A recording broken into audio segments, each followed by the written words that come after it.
Dès que je suis entrée dans ma salle de mariage, j'ai vu ma sœur assise à ma place, à côté de mon fiancé.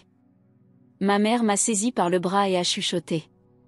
Et n'ose pas faire de scandale, sinon on te traînera dehors comme la honte que tu es. Ma sœur a affiché un sourire supérieur. Viens ici, sœur, j'ai quelque chose de spécial à te montrer. Quand je me suis approchée, elle m'a craché en plein visage en riant. Voilà ce qui arrive aux femmes pathétiques qui ne savent pas satisfaire leurs propres hommes. Mon fiancé s'est levé et a déclaré. Et dégage, espèce de déchet sans valeur. Nous avons trouvé le véritable amour.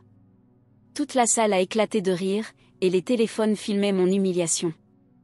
Je suis restée calme, et j'ai fait un geste qui les a anéantis. Je me souviens encore de ce samedi matin d'avril, quand je me suis réveillée en pensant que ce serait le plus beau jour de ma vie. Après 2 ans de préparatifs, mon mariage avec Reed était enfin arrivé. Le lieu était parfait. Les fleurs étaient disposées exactement comme je l'avais imaginé, et ma robe, une robe vintage en dentelle ayant appartenu à ma grand-mère, était repassée et prête. J'aurais dû me douter que quelque chose n'allait pas quand ma sœur, Morgane, n'a pas répondu au téléphone ce matin-là. Elle devait être ma demoiselle d'honneur. Permettez-moi de revenir un peu en arrière et d'expliquer la dynamique familiale. Je m'appelle Talia, j'ai 28 ans et j'ai toujours été celle qu'on qualifie de responsable. J'ai cumulé 2 emplois pour financer mes études. J'ai économisé chaque centime pour ce mariage et j'ai réussi à rencontrer un homme bien, Reed, un ingénieur logiciel qui me traitait avec respect et partageait mon rêve de fonder une famille. Ma sœur Morgane, de 2 ans ma cadette, a toujours été la fille préférée, plus belle, plus extravertie et douée pour obtenir ce qu'elle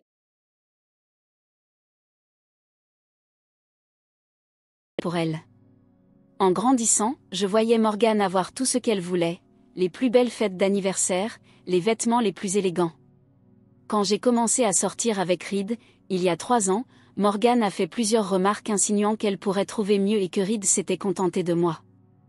J'ai pris cela pour une rivalité fraternelle banale, mais j'aurais dû prêter plus d'attention aux signaux d'alarme. Le premier signal est venu 6 mois avant le mariage, lorsque j'ai surpris Morgane et Reed en pleine conversation intime lors de ma fête d'anniversaire. Quand j'en ai parlé à Reed, il m'a dit que Morgane était simplement amicale et qu'elle lui posait des questions sur les préparatifs. Le deuxième signal est survenu lorsque Morgane a insisté pour m'aider à organiser le mariage, mais ne cessait de proposer des idées qui transformaient complètement ce que j'avais prévu. Elle voulait changer le lieu, les fleurs, tout. Lorsque je suis restée ferme, elle a boudé et s'est plainte à notre mère, qui m'a ensuite mis la pression pour que je cède. Mais le signe le plus flagrant est arrivé 2 mois avant le mariage. Je travaillais tard au bureau et je me suis rendu compte que j'avais oublié des contrats importants. En revenant les chercher, j'ai vu la voiture de Reed garée devant un restaurant. À travers la fenêtre, je l'ai vu dîner avec Morgane. Il se tenait la main par-dessus la table. Quand j'ai confronté Reed le lendemain, il avait une explication toute prête, Morgane préparait une surprise pour moi et je devais arrêter d'être paranoïaque et jalouse. J'ai voulu le croire, j'avais besoin d'y croire. Alors j'ai étouffé le doute qui me rongeait et je me suis concentrée sur les derniers préparatifs. Le matin du mariage, je me suis préparée dans mon appartement avec ma meilleure amie et camarade d'université, Kenya. Elle avait pris l'avion depuis Portland pour être ma demoiselle d'honneur, après que Morgane ait mystérieusement été, trop occupée, à travailler dans sa boutique. Kenya n'arrêtait pas de demander où était Morgane, et je n'arrêtais pas d'inventer des excuses. Mais au fond de moi, je savais que quelque chose clochait. Je suis arrivée au lieu de la réception, Side Gardens, un magnifique espace en plein air avec une chapelle de style victorien à 14 h, pour une cérémonie prévue à 16 h. Le parking était déjà plein, ce qui m'a semblé étrange puisque les invités n'étaient pas censés arriver avant 15 h 30. Mon estomac s'est noué lorsque j'ai vu la Mustang rouge vive de Morgane garée juste à côté de la berline de Reed. J'ai franchi les portes de la chapelle vêtue de ma robe de mariée, m'attendant au chaos habituel d'avant-cérémonie, des prestataires s'affairant aux derniers préparatifs, quelques invités arrivant en avance, les garçons d'honneur se préparant dans la pièce voisine. À la place, j'ai débarqué en pleine cérémonie. Morgane était assise au premier rang, à la place réservée à la mariée, portant une robe de cocktail blanche totalement inappropriée pour le mariage de quelqu'un d'autre. Elle tenait la main de Reed, qui se tenait à l'autel, vêtu du même smoking qu'il devait porter pour notre cérémonie. Le révérend Morrison, l'officiant que j'avais rencontré 3 fois pour organiser notre cérémonie religieuse, se tenait derrière eux avec une Bible ouverte. Pendant un instant, toute la salle est tombée dans un silence pesant. Je voyais nos proches, la famille de Reed, nos amis communs, tous me fixant avec des expressions allant de la culpabilité au divertissement, en passant par une hostilité pure et simple. Ma cousine écervelée filmait tout avec son téléphone. Ma tante Marguerite murmura quelque chose à son mari, et tous deux éclatèrent de rire. C'est alors que ma mère est apparue à mes côtés. Céleste m'a attrapé le bras si fort que je pouvais sentir ses ongles à travers la dentelle de ma robe. Elle s'est penchée vers moi et m'a chuchoté à l'oreille. « Et n'ose pas faire de scandale, sinon on te traînera dehors comme la honte que tu es. » Je l'ai regardée, choquée. C'était mon mariage, mon lieu de réception, mes fleurs, mon acompte, mon traiteur, mon photographe. Et pourtant, ma famille me traitait comme si j'étais en train de ruiner la fête de quelqu'un d'autre. Morgane se retourna vers moi et me sourit le sourire le plus cruel que j'ai jamais vu. Elle me fit signe d'approcher. « Viens ici, ma sœur, j'ai quelque chose de spécial à te montrer. » Tous mes instincts hurlaient de fuir, mais j'étais paralysée par l'incrédulité et par la foule qui observait. J'ai avancé dans l'allée, toujours vêtue de ma robe de mariée, vers ma sœur en blanc, tenant la main de mon fiancé. Quand je me suis suffisamment approchée, Morgane s'est levée. Elle souriait toujours de ce sourire atroce. Puis elle m'a craché en plein visage. La salive a touché ma joue et a coulé le long de la dentelle de la robe de ma grand-mère. Voilà ce qui arrive aux femmes pathétiques qui ne savent pas satisfaire leurs propres hommes. Et certaines personnes dans le public ont même applaudi.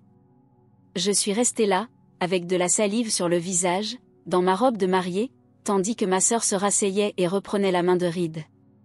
C'est alors que Reed s'est levé et m'a regardé droit dans les yeux. « Et dégage, espèce de déchet sans valeur. Nous avons trouvé le véritable amour. » La salle entière a éclaté de rire. J'entendais les téléphones qu'on sortait, les clics des appareils photos, les gens filmaient des vidéos. Mon humiliation était en train d'être documentée pour les réseaux sociaux. Je pouvais déjà imaginer les publications sur Facebook.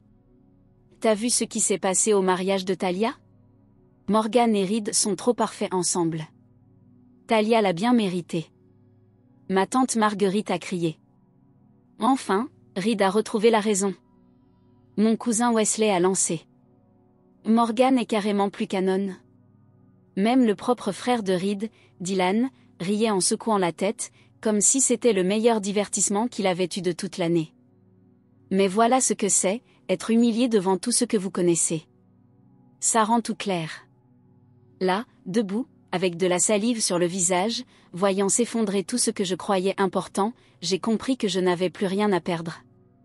Et quand on n'a plus rien à perdre, on devient très, très dangereuse. Je suis restée calme. J'ai essuyé la salive de mon visage avec le revers de ma main. J'ai regardé autour de moi, toutes ces personnes qui pensaient assister à ma chute. Puis j'ai souri. Je suis retournée vers les portes de la chapelle. J'ai sorti mon téléphone et passé un appel. Pas pour pleurer auprès d'une amie. Pas pour supplier Reed de reconsidérer. J'ai appelé mon avocate.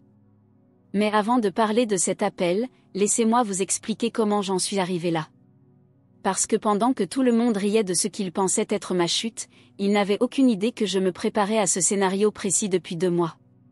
2 mois plus tôt, quand j'avais vu Reed et Morgane dans ce restaurant, je ne suis pas rentrée chez moi en pleurant. Je suis rentrée méfiante. Très méfiante. J'ai commencé à faire attention à ce que j'avais ignoré, et ce que j'ai découvert m'a glacé le sang. La première chose que j'ai trouvée, c'est que Reed avait menti sur ses heures de travail. Une nuit où il disait faire des heures sup, j'ai appelé son bureau. Le vigile m'a dit que le bâtiment était vide depuis 18 heures. Ce soir-là, en passant devant l'appartement de Morgane, j'ai vu la voiture de Reed garée juste devant. La deuxième chose que j'ai découverte, c'est un relevé de carte de crédit envoyé à mon adresse, mais au nom de Morgane. Elle utilisait mon adresse pour ouvrir des comptes depuis des mois, accumulant des dettes pour des virées shopping et des dîners luxueux, des dîners que, je l'ai compris, elle faisait avec Reed pendant que je travaillais tard pour financer notre mariage. La troisième découverte a été la plus dévastatrice. J'ai trouvé une conversation de groupe sur le téléphone de Reed qu'il avait laissé sur le comptoir de la cuisine avant d'aller prendre sa douche. C'était lui, Morgan, et plusieurs de leurs amis communs, y compris des gens que je considérais comme mes amis. Ils planifiaient cette humiliation depuis des semaines, discutant dans le détail de la manière dont ils voulaient que ça se passe, partageant des blagues sur à quel point j'allais paraître pathétique. Un message de Morgan m'a particulièrement marqué. J'ai trop hâte de voir la tête de Talia quand elle comprendra que tout le monde sait qu'elle est une perdante. Reed et moi allons être si heureux ensemble, et elle va finir seule pour toujours. Reed a répondu. Elle va pleurer tellement, ce sera hilarant. Mon ami Bay, que je connaissais depuis le lycée, a écrit. Je vais absolument filmer ça, ce sera le meilleur truc de mon story Insta. Même mon cousin Wesley a participé. Il était temps que Reed monte en gamme. Morgan est largement au-dessus de Talia. En lisant ces messages, j'ai compris que ce n'était pas juste Reed et Morgan qui me trahissaient, c'était tout mon cercle social qui conspirait pour m'humilier, pour leur propre amusement. Ils n'étaient pas seulement présents à mon mariage, ils étaient complices de ma destruction et ils s'en réjouissaient. Ce soir-là, je me suis assise dans mon appartement et j'ai pleuré. Pendant exactement 1 heure. Je me suis autorisée à ressentir toute la trahison, la douleur, le choc d'avoir été trahie par des personnes en qui j'avais confiance. Puis j'ai essuyé mes larmes, préparé une tasse de café, et j'ai commencé à agir. La première chose que j'ai faite, c'est documenter tout. J'ai imprimé tous les relevés de cartes de crédit que Morgan avait obtenus frauduleusement en utilisant mon adresse. J'ai pris des captures d'écran de la conversation de groupe avant que Reed ne puisse la supprimer. J'ai commencé à enregistrer des conversations, là où c'était légal, lorsqu'il m'appelait ou lorsqu'on se voyait dans des lieux publics où il n'y avait pas d'attente raisonnable à la vie privée. Les enregistrements étaient encore pires que les messages. Morgan disant à Reed qu'ils allaient complètement détruire Talia et s'assurer qu'elle ne s'en remettrait jamais. Reed expliquant à quel point il avait fait semblant avec moi pendant des mois et qu'il était impatient d'être enfin avec une femme vraiment attirante. Ma mère, ma propre mère, disant qu'elle avait toujours su que Morgan était la meilleure fille, et que ce changement de mariage remettrait enfin Talia à sa place. Il ne voulait pas seulement m'humilier, il voulait briser toute mon estime de moi, ma réputation, mes liens sociaux. Il voulait qu'il ne me reste rien. Mais voici ce qu'il ne comprenait pas à mon sujet, je ne plie pas. Je me venge. La deuxième chose que j'ai faite a été de faire des recherches. J'ai passé des heures à lire sur le droit des contrats, la fraude, la rupture de promesse, le préjudice émotionnel intentionnel. J'ai étudié les peines pour fraude postale, les conséquences d'une fraude à la carte bancaire, et ce qui constitue une conspiration pour fraude. J'ai exploré toutes les options juridiques à ma disposition. La troisième chose que j'ai faite a été de planifier, non seulement ma revanche, mais aussi ma sortie. Je ne pouvais pas simplement les détruire et continuer à vivre la même vie. Il fallait que je sois prête à recommencer à zéro. J'ai donc mis à jour mon CV. Contacté des chasseurs de tête dans d'autres villes, et commencé à chercher un appartement à Portland, où vivait Kenya. J'ai aussi fait quelque chose de crucial, j'ai engagé un détective privé nommé Logan. Il m'avait été recommandé par mon avocate, Nina, et il valait chaque centime. Je lui ai donné plusieurs mois pour découvrir tout ce qu'il pouvait sur Reed, Morgan, et même ma propre mère. Ce que Logan a trouvé était explosif, même si cela a pris du temps pour tout obtenir légalement. Reed me trompait avec Morgan depuis 8 mois, mais elle n'était pas la seule. Il avait aussi une liaison avec sa collègue Alice, qui ne savait rien au sujet de Morgan. Logan avait des photos, des reçus d'hôtel, et même des enregistrements téléphoniques où Reed faisait des projets avec les 2 femmes les mêmes soirs. La fraude de Morgan allait bien au-delà des cartes de crédit. Elle avait falsifié ma signature sur des chèques, utilisé mon identité pour obtenir des crédits en magasin, et avait même tenté de contracter un prêt à mon nom. Logan avait tous les documents nécessaires. Mais la découverte la plus choquante concernait ma mère. Elle avait détourné de l'argent de l'église où elle était trésorière bénévole. De petites sommes, prélevées au fil de 2 années, mais qui totalisaient près de 15 000 $. Elle avait utilisé cet argent pour payer les factures de Morgan et financer son train de vie. Logan a aussi découvert quelque chose qui expliquait beaucoup la dynamique familiale. Ma mère disait depuis des années aux gens que j'étais mentalement instable et que Morgane s'occupait de moi. Elle me faisait passer pour l'enfant à problème et Morgane pour la fille responsable, l'inverse de la réalité. Armée de toutes ces informations, j'ai passé les semaines précédant le mariage à élaborer mes plans d'urgence.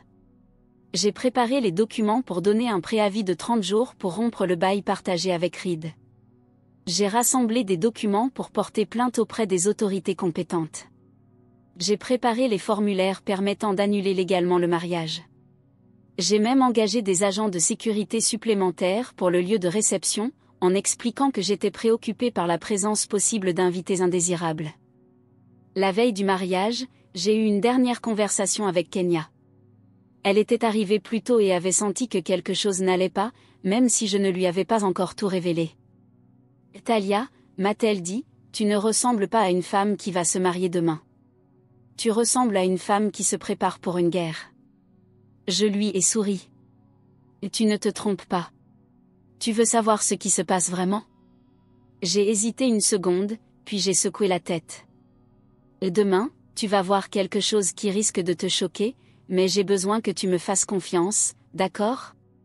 Quoi qu'il arrive, fais-moi confiance. Je sais ce que je fais. » Kenya m'a observé longuement. « D'accord. Talia, quoi que tu sois en train de planifier, assure-toi de pouvoir vivre avec après. » « Je peux vivre avec tout, ai-je répondu, sauf être traitée comme si je ne valais rien. Alors, quand je suis entrée dans cette chapelle et que j'ai vu Morgane à ma place, en blanc, tenant la main de Reed, je n'ai pas été surprise. J'étais prête. Quand ma mère m'a saisi le bras et m'a menacée de me traîner dehors, je n'ai pas été choquée. J'étais préparée. Quand Morgane m'a craché au visage et que la foule a ri, je ne me suis pas effondrée. J'étais concentrée parce que pendant 3 semaines, je m'étais préparée à cet instant précis. Chaque humiliation, chaque mot cruel, chaque éclat de rire filmé, tout cela était du carburant pour ce qui allait suivre. Tu sais ce que Morgane, Reed et ma mère ignoraient ? Je ne suis pas seulement responsable. Je suis méticuleuse. Quand j'ai organisé ce mariage, je n'ai pas seulement réservé des prestataires et envoyé des invitations, je me suis protégée légalement. Le contrat du lieu de réception était à mon seul nom. Le traiteur, à mon nom.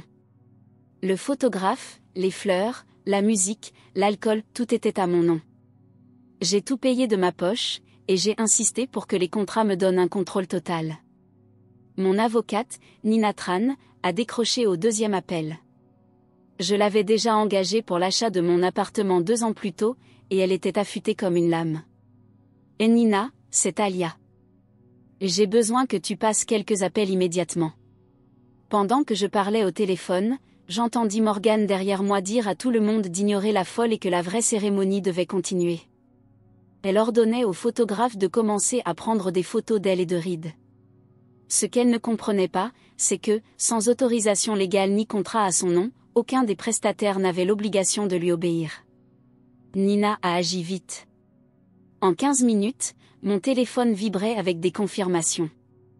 Le responsable du lieu de réception, Grant Malisté, est entré dans la chapelle accompagné de 2 agents de sécurité. Le traiteur emballait déjà la nourriture. Le barman fermait le bar.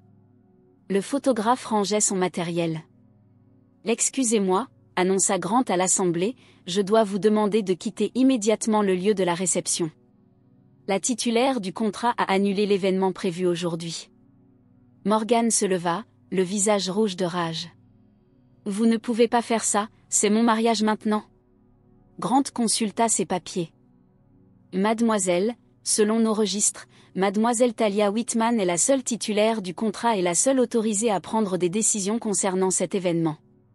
Elle nous a demandé de faire évacuer les lieux. » Reed essaya d'argumenter. « C'est de la folie. Talia est juste une psychopathe incapable d'accepter qu'on soit amoureux. » C'est alors que je suis revenue dans la chapelle. J'étais toujours en robe de mariée, mais cette fois, je souriais sincèrement. Depuis le début de l'allée, j'ai parlé assez fort pour que tout le monde entende. Je n'ai même pas encore commencé. Je me suis tournée vers la foule et j'ai dit : « Je vous remercie d'être venu assister à cette expérience pédagogique. Avant de partir, j'ai quelques informations à partager qui pourraient vous intéresser. J'ai sorti des copies imprimées des messages du groupe de discussion, ceux où ils planifiaient mon humiliation, et je les ai distribués aux premières rangées. À ceux qui ont participé à l'organisation de cet événement, ai-je annoncé, vous voudrez peut-être relire ce que vous avez écrit. Les captures d'écran ont une curieuse tendance à survivre à tout. J'ai commencé par lire à voix haute les extraits de la conversation de groupe, les messages dans lesquels ils détaillaient comment ils voulaient que ma déchéance se passe, plaisantaient sur le fait que je serais pathétique. J'ai lu le message de Morgane. J'ai trop hâte de voir la tête de Talia quand elle comprendra que tout le monde sait qu'elle est une perdante. Puis la réponse de Reed. Elle va pleurer tellement, ce sera hilarant. La chapelle devint totalement silencieuse. Certains regardaient les copies que je leur avais données, devenant livides en reconnaissant leurs propres paroles cruelles. Ma mère était blanche comme un linge. Reed semblait prêt à vomir. Morgane me fixait avec une haine pure. J'ai poursuivi. Permettez-moi de vous expliquer ce qui va se passer maintenant. Je me suis d'abord adressé à Reed. Reed, tu recevras un préavis de 30 jours pour quitter l'appartement que nous partageons. Comme tu ne peux pas en payer le loyer seul, tu devras te trouver un autre logement. J'ai également retiré mon nom de toutes tes fiches de contact d'urgence, et j'ai transféré nos économies communes sur un compte séparé en attendant une résolution légale. Reed tenta de protester, mais j'ai levé la main. Je dépose aussi plainte auprès des autorités pour irrégularité financière. Ton entreprise recevra prochainement un dossier concernant certaines anomalies comptables que mon détective privé a relevées. Ensuite, je me suis tournée vers Morgane. Morgane, tu es magnifique dans cette robe blanche. J'espère que tu l'apprécies, car ce sera sûrement le vêtement le plus cher que tu porteras pendant longtemps. Et tu sais, je suis au courant de ton petit problème avec les cartes de crédit. Celui que tu caches à maman. Quand j'ai appelé mon avocate, j'ai aussi contacté tes compagnies de cartes. Il se trouve que quand tu utilises mon adresse pour obtenir du crédit, tu commets une fraude postale, un crime fédéral. Le visage de Morgane passa du rouge au blanc. Tu mens, hurla-t-elle. Mon avocate se trouvait alors au fond de la chapelle. Tu veux expliquer à Morgane les peines encourues pour fraude postale? Nina s'avança. La fraude postale peut être punie de jusqu'à 20 ans de prison et d'une amende pouvant atteindre $1 million. Nous avons des preuves que mademoiselle Morgane Whitman a utilisé l'adresse de sa sœur pour obtenir du crédit sous de faux prétextes. La foule commença à s'agiter. Des gens murmuraient, hésitant entre partir ou rester. Certains garçons d'honneur se dirigeaient déjà vers la sortie. Mais je n'avais pas encore terminé. Oh, et Morgane, ai-je continué, je dois aussi mentionner que le détective privé que j'ai engagé a trouvé des informations très intéressantes sur tes activités professionnelles. Et dis-moi, depuis combien de temps vends-tu ces produits cosmétiques volés à la boutique où tu travailles? Le visage de Morgane devint livide. De quoi tu parles? J'ai alors brandi un dossier que Logan Vega avait préparé pour moi. Des images issues des caméras de sécurité te montrant en train de voler des articles à la boutique Bella au cours des 6 derniers mois. Ta manager, Madame Henderson, est très intéressée par ces photos. Elle t'attend pour un entretien lundi matin à condition que tu ne sois pas en détention fédérale d'ici là. Reed essaya de s'interposer. Talia, c'est de la folie. Tu inventes. J'ai rien à voir avec ça. Et Reed, est-ce que je devrais parler d'Alice? Cette femme de ton bureau? L'autre femme avec qui tu sors, celle qui n'a aucune idée pour Morgane? Reed devint blême. Beaucoup de gens s'arrêtèrent pour écouter. Son frère, Dylan, semblait horrifié. Dois-je aussi parler des fonds que tu as détournés des comptes clients de ton entreprise? Les $5 000 que tu as utilisés pour payer les cartes de Morgane? Je suis sûr que ton patron, Monsieur Peterson, sera très intéressé de savoir où est passé cet argent. Reed recula. Tu ne peux rien prouver. Je souris et sortis un autre dossier. Des reçus de voyage, d'hôtel, de restaurant, des virements bancaires. Mon détective privé est très méticuleux. La chapelle était désormais en plein chaos. Les gens ne sortaient plus leur téléphone pour enregistrer mon humiliation, mais pour capturer la destruction complète des vies de Reed et Morgan. La situation s'était complètement inversée, mais j'avais encore un dernier atout. Je me suis alors tournée vers ma mère, Céleste. Concernant le prêt dont je suis co-signataire, je vais consulter mon avocate pour connaître mes options légales. Les irrégularités financières que j'ai découvertes pourraient affecter ma responsabilité vis-à-vis de cette dette. Le visage de ma mère s'effondra.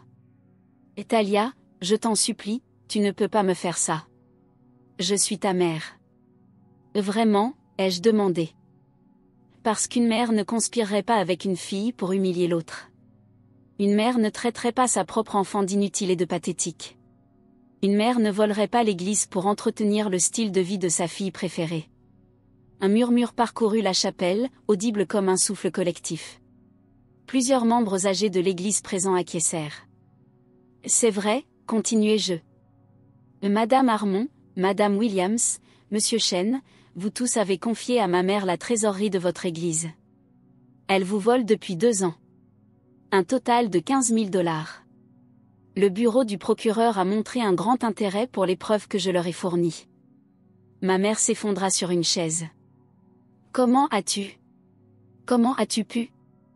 Comment j'ai découvert que ma propre mère était une voleuse et une conspiratrice, ai-je répondu. Comme j'ai découvert le reste, en faisant attention, en enquêtant, en refusant d'être la victime que vous pensiez tous que je serais. Je regardai une dernière fois la chapelle. Les rires avaient totalement disparu. Les gens me regardaient avec un mélange de crainte et d'admiration. Certains se dirigeaient déjà vers la sortie, ne voulant visiblement pas être mêlés à tout cela. « Vous savez ce qui est drôle, dis-je à la foule restante.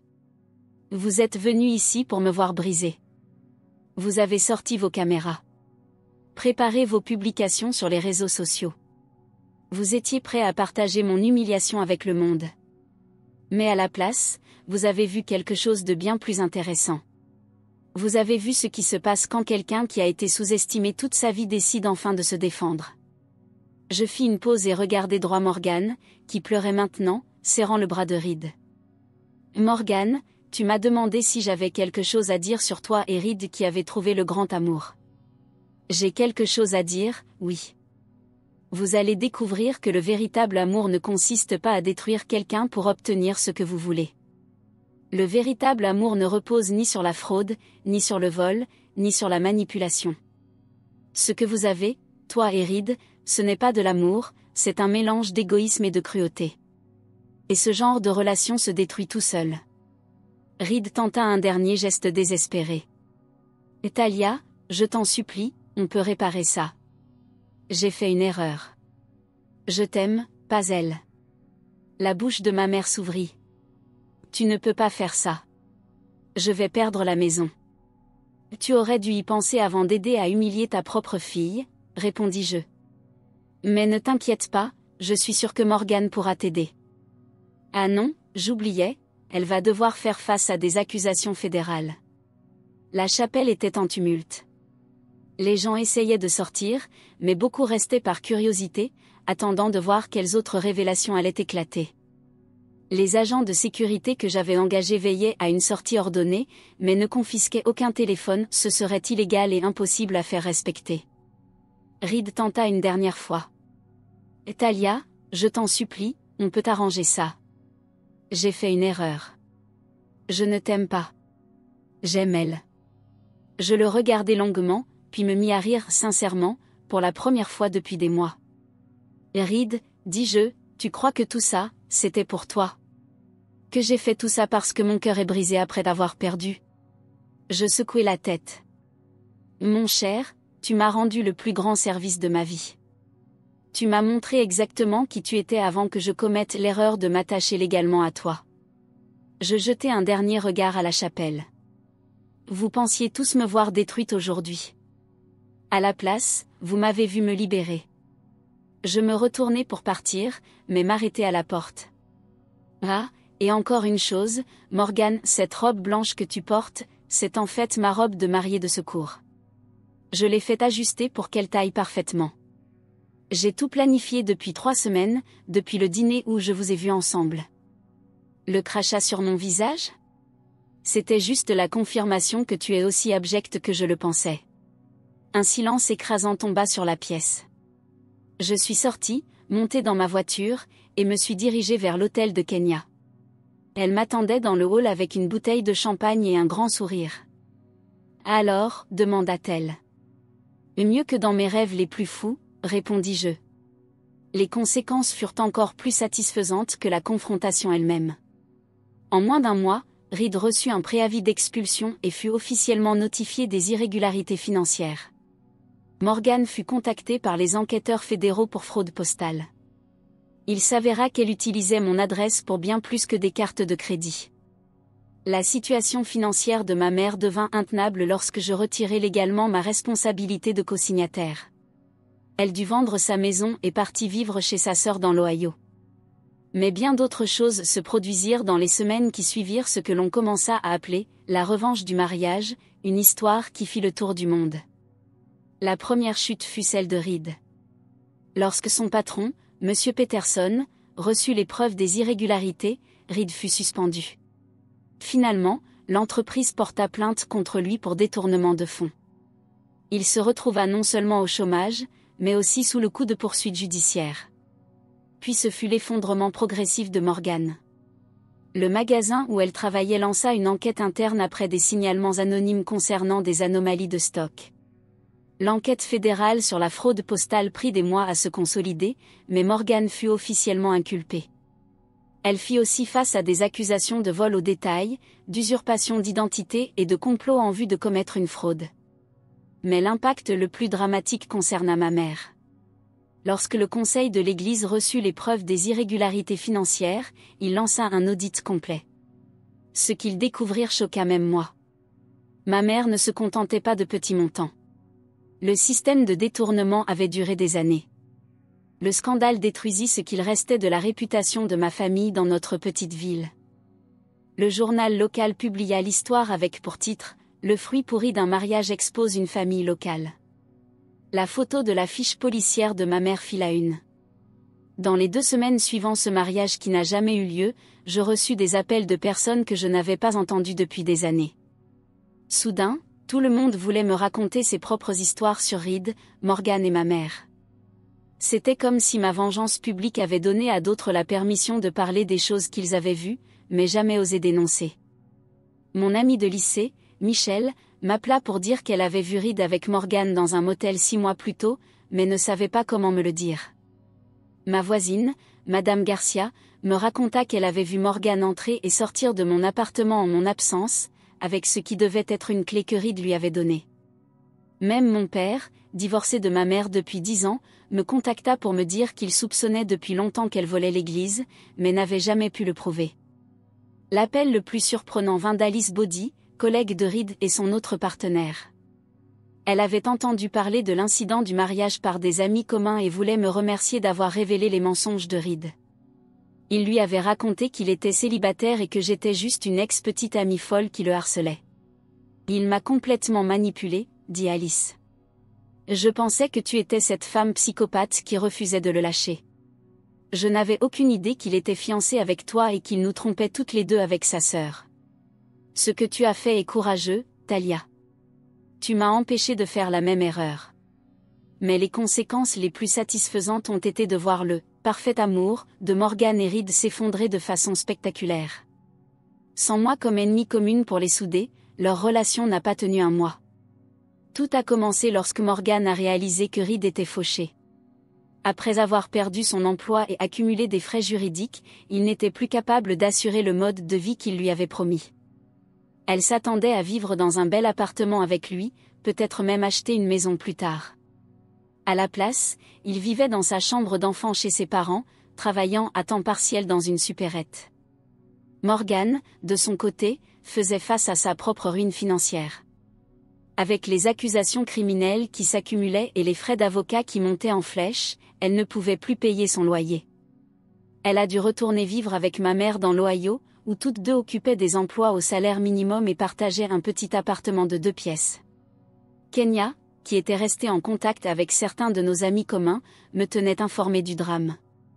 Apparemment, Reed et Morgan se disputaient constamment. Morgan reprochait à Reed d'avoir ruiné sa vie en l'impliquant dans des fraudes. Reed, de son côté, l'accusait d'être cupide et de l'avoir poussé à voler l'argent de son entreprise. Ils se sont quittés et remis ensemble 3 fois en 2 mois, chaque rupture étant plus dramatique que la précédente. La rupture définitive s'est produite lorsque Morgan a découvert que Reed avait tenté de me contacter via les réseaux sociaux, me suppliant de lui pardonner et me demandant si nous pouvions arranger les choses. Elle est devenue folle, s'est rendue chez les parents de Reed et lui a crié dessus dans la cour, devant les voisins. La police a été appelée, et Morgan a été arrêté pour trouble à l'ordre public et intrusion. Ce fut la dernière fois qu'ils se sont parlé. Pendant ce temps, ma vie prenait un tournant que je n'aurais jamais imaginé. L'histoire de ma revanche lors du mariage est devenue virale sur les réseaux sociaux, mais pas comme Morgan l'aurait voulu. Au lieu d'être humiliée, j'ai été célébrée comme une femme qui refusait de se laisser faire. Des femmes de tout le pays ont commencé à me contacter sur Facebook et Instagram, partageant leurs propres histoires de trahison et me demandant des conseils pour faire face à des partenaires infidèles ou à des familles toxiques. Je suis devenue, malgré moi, une sorte de porte-parole pour toutes ces femmes qui se sentaient impuissantes dans leurs relations. Une blogueuse nommée Rochelle Stevens a écrit un article à mon sujet intitulé « La femme qui a transformé le pire jour de sa vie en sa meilleure revanche », partagé plus de 100 000 fois.